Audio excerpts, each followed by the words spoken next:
नमस्कार, आप सभी का स्वागत है आज के सत्र में। आज है दिनांक 1 सितंबर 2023 और हम पुनः उपस्थित हैं द हिंदू एनालिसिस के साथ, जिसमें हम कवर करते हैं महत्वपूर्ण टॉपिक्स को जो होते हैं आपके लिए उपयोगी। तो इस क्रम में हमारे पास जो आज का पहला टॉपिक है वो है मैपिंग टाइज। इसमें चीन को लेकर चर्चा की गई है। चीन के साथ जो संबंध है, यानी चीन का जो एटीट्यूड है अपने पड़ोसियों के प्रति, जिसमें कि भारत भी शामिल है। अभी चीन ने अपना एक नक्शा जारी किया है जिससे विशेषकर काफ़ी विवाद होता दिख रहा है। यहाँ तक कि मलेशिया ने भी उसके नक्शे पर आपत्ति जताई है। उसने खुलकर भारत का साथ दिया है। अब भारत ने तो बिल्कुल कहा ही है कि इस तरह की जो मनमानी हरकत है वो चीन की तरफ से बिल्कुल भी स्वीकार्य नहीं है। चीन ने लद्दाख के कुछ क्षेत्रों को अपना बता दिया है। साथ ही बाकी जो इसके पॉइंट्स ये हैं कि जो साउथ चाइना सी यानी दक्षिण चीन सागर जो है, तो उसको लेकर भी चीन की ओर से मैप में दिखाया गया है, जिस पर अन्य देशों के दावे हैं। तो चीन वहाँ पर भी कहता है कि दक्षिण चीन सागर पर चीन का नियंत्रण है, लेकिन ऐसा अंतर्राष्ट्रीय न्यायालय ने भी ऐसा नहीं माना है। उसने कहा है कि चीन की इन हरकतों से बाज आनी चाहिए और चीन को उस पर अपना अधिकार नहीं जमाना चाहिए। दक्षिण चीन सागर ऐसा क्षेत्र है जहाँ से ट्रिलियन डॉलर्स का व्यापार होता है, काफ़ी ज़्यादा व्यापार होता है, अंतर्राष्ट्रीय व्यापार होता है, बहुत ही महत्वपूर्ण क्षेत्र है और इसको लेकर उसका वियतनाम, मलेशिया आदि कई देशों के साथ विवाद दिखता नज़र आता है। तो बिल्कुल हम पूरा वर्ड बाय वर्ड एनालिसिस पढ़ेंगे, पूरा समझेंगे। आपके अंदर अंतर्दृष्टि जो है इस पर क्लियर होगी कि चीन और भारत और इसके अन्य जो पड़ोसी हैं उसका क्या संबंध है, एशिया में क्या चल रहा है वर्तमान में, और आपकी जो है वर्ड बाय वर्ड अंडरस्टैंडिंग भी अच्छी होगी, अंडरस्टैंडिंग स्किल डेवलप होगी आपको। तो बिल्कुल स्टार्ट करते हैं, हम टॉपिक को आगे बढ़ते हैं। China must show it's never the sensitivity that it demands of them. इसमें कहा गया है कि चीन को अपने पड़ोसियों के प्रति वो संवेदनशीलता दिखानी होगी जिसकी अपेक्षा पड़ोसियों को चीन से है। यानी कि एक संवेदनशीलता की आवश्यकता तो हर एक जगह होती है, चाहे आप परिवार के स्तर पर देखें या फिर आगे बढ़कर आप एक समाज के स्तर पर देखें या राज्यों के स्तर पर देखें या फिर देश विदेश के स्तर पर देखें। A week after the first conversation in many months between Prime Minister Narendra Modi and Chinese President Xi Jinping, and China appear now near coming to any kind of understanding to repair their relations। अभी देखो आप, अभी BRICS के सम्मेलन के समय में क्या हुआ, प्रधानमंत्री मोदी और चीनी राष्ट्रपति शी जिनपिंग के बाद पहली बार बातचीत हुई। उसके बिल्कुल एक हफ्ते बाद ये घटना देखने को मिली है। भारत और चीन को अपने संबंध सुधारने के लिए पहल करनी चाहिए, लेकिन भारत और चीन के संबंध सुधारने के एक समझ है, डेवलप होने का बिल्कुल चांस जो है वो नज़र नहीं आ रहा है, क्योंकि चीन ने जो अपना स्टैंडर्ड मैप जारी किया है उसको लेकर फिर से तनाव जो है, एक तरह से जो वाक युद्ध है वो स्टार्ट हो गया है चीन और उसके पड़ोसियों के बीच में। तो और जहाँ तक जो भारत और भारत के पीएम और राष्ट्रपति जो चीन के हैं उनके जो बीच मुलाकात हुई थी, तो उसको लेकर भी दोनों देशों के जो स्टेटमेंट आए थे वो काफ़ी अलग अलग थे। तो इससे भी लगता है कि दोनों देशों के बीच जो अंडरस्टैंडिंग है वो काफ़ी कमज़ोर पड़ी है और दोनों किसी बात पर सहमत होते नज़र नहीं आ रहे हैं। On the contrary, relations this week have faced yet another storm with two sides. Next item लेते हैं। Crashing over China issue a new map and reports on Thursday suggesting that Mr. Xi may skip the G20 summit in New Delhi next week। अभी आप देखो कि चीन और भारत जिस प्रकार से उलझे हैं, क्लैश हुआ है, भारत के विदेश मंत्रालय की ओर से स्टेटमेंट आया, फिर चीन की ओर से स्टेटमेंट आया, तो नए मैप जो चीन ने जारी किया है उसको लेकर जो विवाद दोनों देशों के बीच हुआ है। तो और दूसरी बात कि रिपोर्ट जो थर्सडे को आई है, यानी बृहस्पतिवार को, कि शी जिनपिंग जो है वो नई दिल्ली में जो शिखर सम्मेलन जो बैठक होने वाला है अगले हफ्ते, उसको स्किप कर सकते हैं, उसमें नहीं आ सकते हैं इन विवादों के मद्देनज़र। तो दोनों देशों के बीच जो संबंध हैं वो पटरी से उतरते नज़र आ रहे हैं काफ़ी ज़्यादा।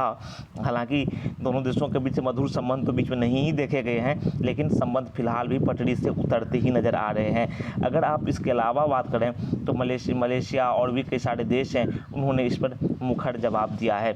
The Chinese foreign minister did not confirm those reports but it also choose not to deny them. अब चीन के जो विदेश मंत्री हैं उन्होंने इस रिपोर्ट को कंफर्म नहीं किया। कौन सी रिपोर्ट को? जिसमें बताया गया है कि G20 सम्मेलन में चीन के राष्ट्रपति शिरकत नहीं कर सकते हैं।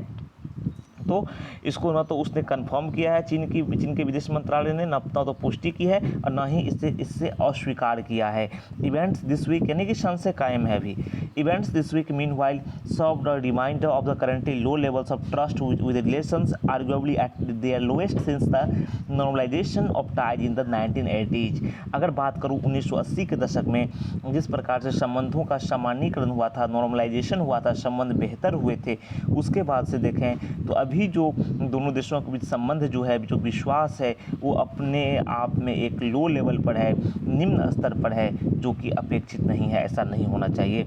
ऑन अगस्त 28, अगर अगस्त 28 की बात करें, China issued what it called the standard map. अभी मैंने आपको बताया चीन ने एक अपना स्टैंडर्ड मैप जारी किया अगस्त 28 को, जिसको लेकर विवाद हो गया है। यहाँ तक कि ताइवान है, या उसके बाद बात करें मलेशिया और भी कई सारे देश, भारत ने कड़ी आपत्ति जताई है for 2023 which showed the entire state of Arunachal Pradesh and Aksai Chin region and the South China Sea as. अभी इसमें आप देखें इस मैप में क्या दिखाया गया है, अरुणाचल प्रदेश पूरा का पूरा चीन में दिखाया गया है, अक्साई चीन रीजन जो है वो उसमें दिखाया गया है, फिर साउथ चाइना सी जो है, जो दक्षिण चीन सागर, वो चाइनीज टेरिटरी, उसको चीन का क्षेत्र में दिखाया गया है, दक्षिण चीन सागर को भी। Drawing protest from India, Malaysia and the Philippines. इसमें मैंने आपको बताया अभी कि भारत हो गया, ताइवान, मलेशिया, फिलीपींस, इन सब ने इसकी कड़ी आलोचना की है और इस पर काफ़ी एक तरह से अपनी विरोध जो है वो दर्ज कराया है।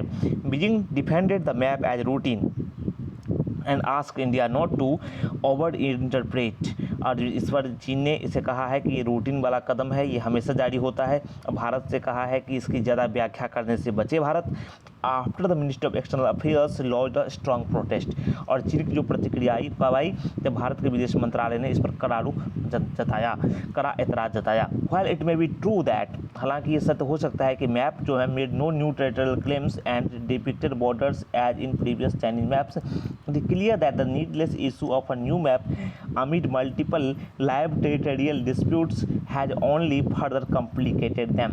अभी जो नया मैप जारी हुआ है, ठीक है, इसमें कई सारे चीन की तो हरकत रही ही है, उसे बेतुके दावे करने की, बेतुके क्लेम करने की, लेकिन देखा जाए तो ये जिस प्रकार से किया हुआ है, नया मैप चीन ने इशू किया है, तो जिस प्रकार से भारत और चीन के बीच विवाद हैं, कई सारे मुद्दे हैं, तो उसको इसने और गहरा कर दिया है, जटिल बना दिया है, जिस प्रकार से चीन का ये रुख वर्तमान में सामने आया है। The responses of Chinese neighbours make that clear. जिस प्रकार से चीन के पड़ोसियों के जो प्रतिक्रियाएँ आई हैं वो बिल्कुल इसे स्पष्ट करती हैं कि चीन के संबंध अपने पड़ोसियों के साथ जटिलतम होते जा रहे हैं।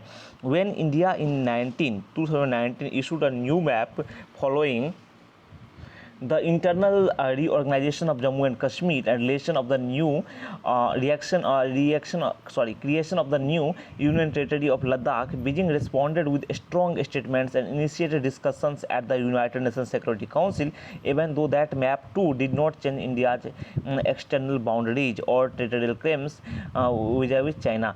अब देखें यहाँ पर कि भारत ने, जब आप सभी को याद होगा, जिस प्रकार से जम्मू कश्मीर की यथा स्थिति बदली थी, उसे केंद्र शासित प्रदेश बनाया गया था और एक तरह से इंटरनल रीऑर्गेनाइजेशन किया था जम्मू कश्मीर का, और जो एक नया केंद्र शासित प्रदेश लद्दाख बनाया गया था, उस पर चीन की प्रतिक्रिया आई थी, काफ़ी मजबूत प्रतिक्रिया उसने दी थी। और यूनाइटेड नेशन सिक्योरिटी काउंसिल जो है, संयुक्त राष्ट्र सुरक्षा परिषद जो है, उसमें यहाँ तक चर्चा इस पर चीन ने की थी। हालांकि उस मैप से भी भारत की जो बाहरी बाउंड्री है, जो सीमा है, उसमें कोई बदलाव नहीं हुआ, विशेषकर चीन के संदर्भ में। तो कोई बदलाव तो नहीं होते, लेकिन जो आपस में संबंध है वो बिगड़ते जरूर हैं इस तरह के बड़बोलेपन से, जिस प्रकार चीन यहाँ पर दिखा रहा है। हालांकि भारत ने तो अपना बिल्कुल सही किया, भारत का लद्दाख अभिन्न अंग है, या फिर भारत की बात करें, अगर भारत मान लीजिए आप कि अगर जम्मू कश्मीर की यथास्थिति को बदलता है, कुछ चेंज करता है, कुछ वहाँ पे सुधार करता है, तो सिर्फ चीन को भला क्या एतराज़ और पाकिस्तान को क्या एतराज़। In the view of some observers, अगर कुछ अवलोकन करने वालों की नज़र में देखें, China's increasingly aggressive mobilization on the line of actual control leading to the ongoing crisis that has plunged relations to this low level was partly a response to India's reiteration of its claim to Aksai Chin in 19। अब देखा जाए चीन का जिस प्रकार से aggressive रुख है लाइन ऑफ एक्चुअल कंट्रोल पर, ये जो एक तरह से हुआ है, जिस प्रकार से देखा गया है कि वहाँ लाइन ऑफ एक्चुअल कंट्रोल पर क्राइसिस जो है, संकट जो है अपने निम्नतम स्तर पर है, काफ़ी बड़ी समस्या है, दोनों तरफ से फौजों की एक तरह से जमावड़ा है। तो क्यों है ये? तो ये एक तरह से उसका रिस्पॉन्स है, उसकी प्रतिक्रिया है। जैसा कि भारत ने अपने दावों को पुनः व्यक्त किया था, अक्साई चीन पर जो दावा है भारत का, उसने पुनः व्यक्त किया था 2019 में। In the recent up and down history of India style China, अगर चीन के साथ इतिहास को देखें जिसमें काफ़ी अप डाउन देखे गए हैं, तो summit meetings have offered the platform for the two country to dial down tensions by giving the two leaders the opportunity for high level interventions. तो देखा जाए कि जिस प्रकार से समिट हुए हैं या फिर शिखर सम्मेलनों की बैठकें जो हैं, उसमें दोनों देशों को एक तरह से प्लेटफॉर्म मिला है, मंच मिला है, वो अपने टेंशन को कम कर सकते हैं, उसको सही कर सकते हैं, तनाव को कम कर सकते हैं, जिसमें कि दोनों नेताओं को एक तरह से अपॉर्चुनिटी मिली है। As was the case at the 2017 BRICS summit following the Doklam stand off. जैसा कि देखा गया था कि 2017 का ब्रिक्स सम्मेलन, जिसमें कि डोकलाम जो तनाव हुआ था, भारत वहाँ पे डोकलाम क्षेत्र है, ट्राई जंक्शन है, आप सभी को पता है, भारत, भूटान और चीन की सीमा लगती है। तो वहाँ पे भारत के सैनिक डट गए थे, चीन के अतिक्रमण का विरोध कर रहे थे। तो उसके बाद जो तनाव को हल करने में मदद मिली थी 2017 के ब्रिक्स सम्मेलन में, जब प्रधानमंत्री नरेंद्र मोदी की मुलाकात हुई थी शी जिनपिंग के साथ। Regardless of whether Mr Xi visits New Delhi next week, the prospects of a similar rapprochement remain dim. हालांकि उस सबसे परे देखा जाए, अगर मिस्टर शी जिनपिंग जो है नई दिल्ली अगर अगले हफ्ते पहुंचते हैं, जैसा कि मीटिंग होना है उसका G20 का, अगर पहुंचते हैं, फिर भी संभावना जो है ऐसे सिमिलर रीअप्रोचमेंट की, ऐसे पुनः होगा, स्थिति फिर से सुधरेगी, ये डीम लगता है, बिल्कुल कम लगता है, क्योंकि वर्तमान में तनाव का स्तर काफ़ी कुछ ज़्यादा ही है, बड़बोलेपन का स्तर चीन की ओर से कुछ ज़्यादा ही है।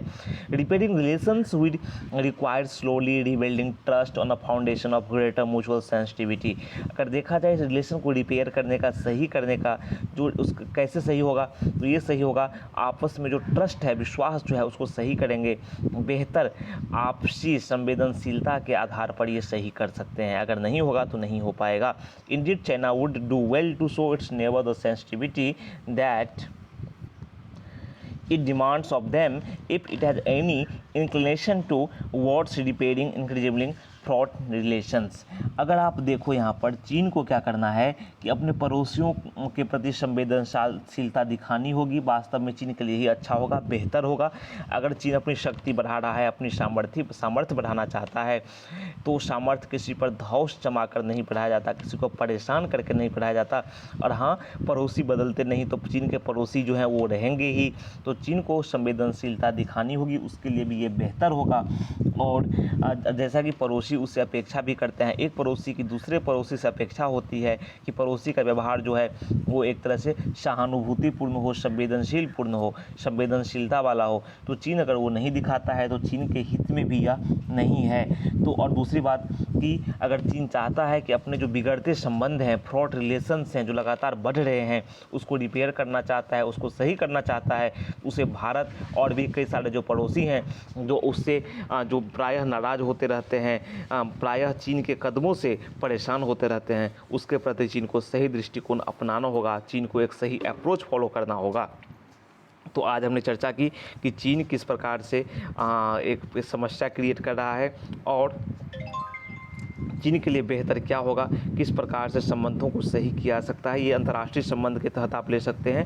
आई होप, आशा करता हूँ कि आपकी अंडरस्टैंडिंग भी डेवलप हुई होगी, साथ ही आपकी इन्फॉर्मेशन भी डेवलप इससे बढ़िया हुई होगी। तो फिर मिलते हैं नेक्स्ट सेशन में, तब तक के लिए आज्ञा दीजिए और कहिए नमस्कार। Thank you.